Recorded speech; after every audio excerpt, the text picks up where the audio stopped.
আলহামদুলিল্লাহ, আমরা হাজী সাহেবদেরকে সেই জায়গাতে অবতরণ করালাম যে জায়গা থেকে ফরজ হজ করতে এসে হাজী সাহেবরা পাথর তুলে নেন। এই যে দেখতে পাচ্ছেন, এই সব জায়গাগুলো থেকে পাথর তুলে নেন এবং সেই পাথর নিয়ে গিয়ে জামারাতে নিক্ষেপ করে। এটা সেই জায়গা, বাস প্রায় এই জায়গাতে দাঁড়ায় না। আমরা হাজী সাহেবদেরকে এই জায়গাতে নামিয়েছি এবং এটাকে সুন্দরভাবে দেখার সুযোগ করে দিয়েছি। এটা খুবই আনন্দের বিষয়। এই জায়গাতে প্রায় বাসই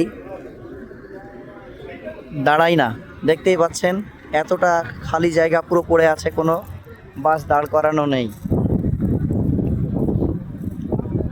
সামনে থেকে মিনা মিনা আছে এবং তারপরে পরেই জামারাত রয়েছে।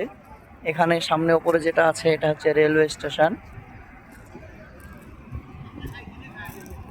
এইসব পাথরই তুলে নেন এবং ফরজ হজে নিক্ষেপ করেন।